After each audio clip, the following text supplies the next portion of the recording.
+3 9 लोग चले गए, तो क्या ऐसे बिल लेके आएंगे कि उनकी पेंशनें बंद कर दो, उनके कारोबार बंद कर दो, उनके परिवारों को मुकदमे बना दो।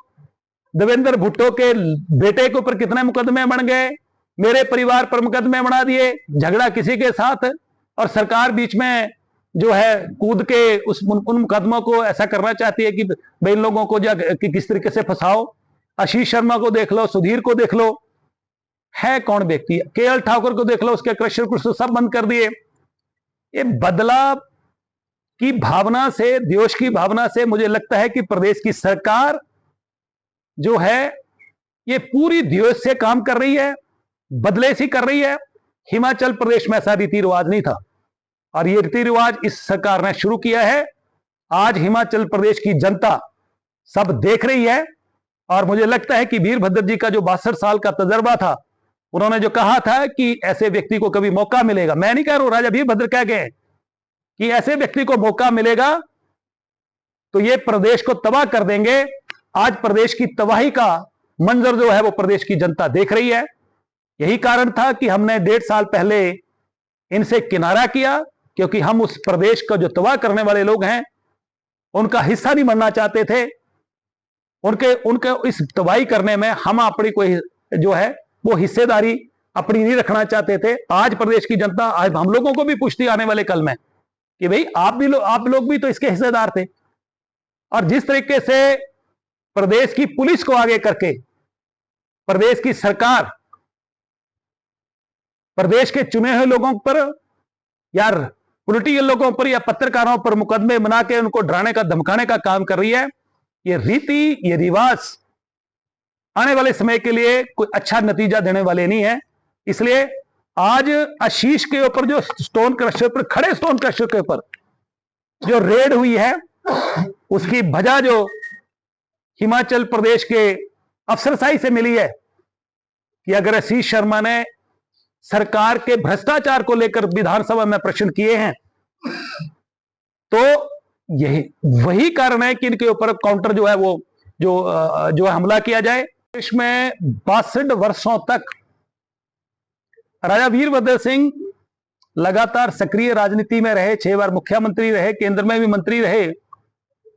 उन्होंने प्रदेश के मुख्यमंत्री सुखविंदर सिंह सुक्खू पर जो टिप्पणी करी थी, उन्होंने टिप्पणी करी थी, आप खुद सुन सकते हैं कि हिमाचल प्रदेश में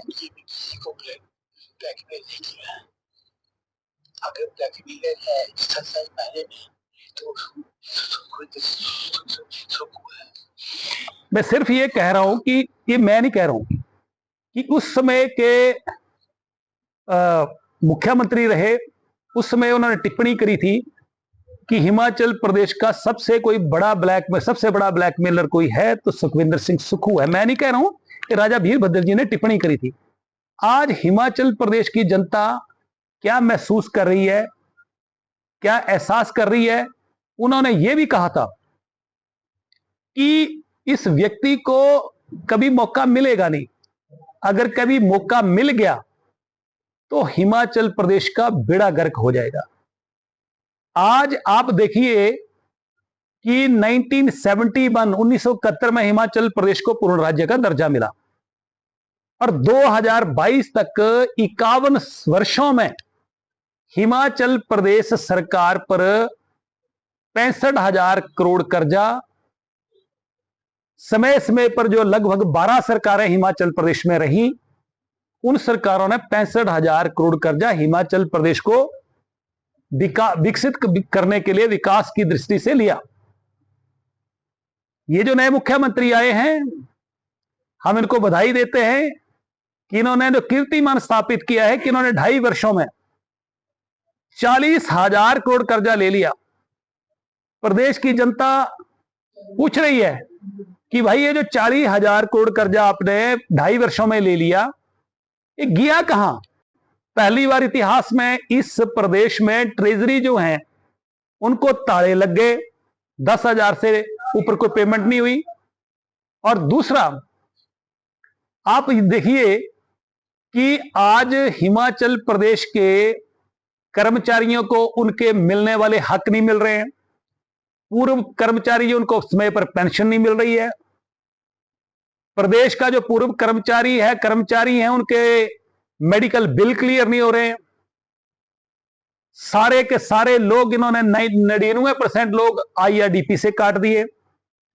इसके अलावा जो हिम केयर कार्ड था वो सांस तोड़ गया।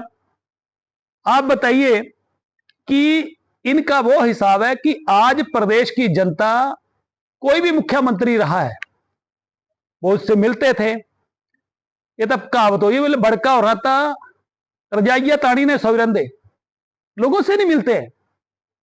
दूसरा, मैं मुख्यमंत्री की ईमानदारी पे कोई प्रश्न चीज खड़ा नहीं कर रहा हूं, परंतु प्रदेश की जनता ये जानना चाह रही है कि देहरा में उपचुनाव हुआ, पूरे प्रदेश ने देखा, और किस तरीके से जो सरकारी मशीनरी का दुरुपयोग किया होगा सभी उपचुनावों में ने किया, वो उसको हम उस पर चर्चा नहीं करेंगे।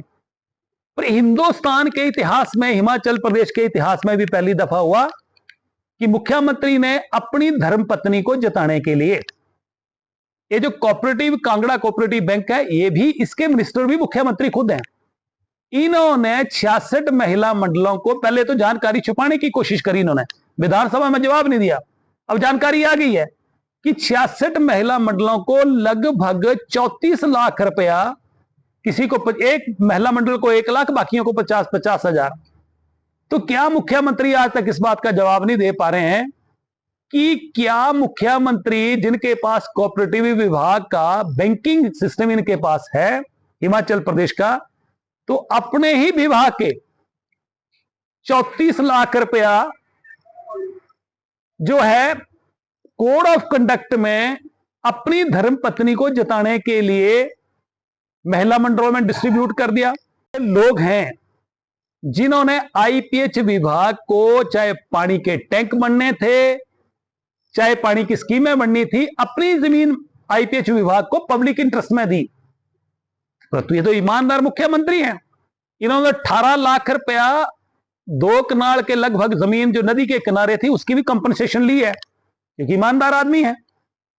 और जिन लोगों ने आज तक हिमाचल प्रदेश के IPH के लिए जमीनें दान करी पब्लिक इंटरेस्ट में, उन्होंने तो पैसा नहीं लिया, तो मुख्यमंत्री ईमानदार हैं। दूसरा, मैं कहना चाह रहा हूं कि ठियोग के पास, फागू के आसपास मुख्यमंत्री के परिवार की और मुख्यमंत्री के करीबी मित्रों की जो जमीन है, जो पहाड़ी पर थी, उसकी कीमत बढ़ाने के लिए, वहां तक सड़क पहुंचाने के लिए करोड़ों रुपए के डंगे सरकारी खजाने से लगा दिए। ये तो पब्लिक का पैसा है, ये तो पब्लिक डेवलपमेंट में लगना चाहिए था।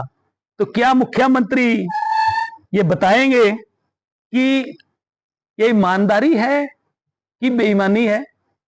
और दूसरा, अगला सवाल कि मुख्यमंत्री ये बताएं कि पूरे हिमाचल प्रदेश में, पूरे भारतवर्ष में आज की डेट में जो है वो सोलर पावर प्रोजेक्ट लग रहे हैं, और जिसकी कॉस्टिंग 2 करोड़ 90 लाख, 3 करोड़ 10 लाख से ऊपर नहीं आती है। तो ये जो पेखूबाल प्रोजेक्ट है 32 मेगावाट का, जिसकी कॉस्टिंग ही 220 करोड़ आ गई, जिसकी कॉस्ट जो 200 करोड़ से ऊपर, 100 करोड़ से ऊपर नहीं होनी चाहिए थी, तो 120 करोड़ रुपए जो एक्स्ट्रा खर्चा गया, जो आज पानी में डूबा हुआ, तो ये क्या ईमानदारी का प्रतीक है कि कोई बेईमानी हुई है? हम तो प्रैक्टिकल जमीन से जुड़ी बातें कर रहे हैं कि ये हुआ है।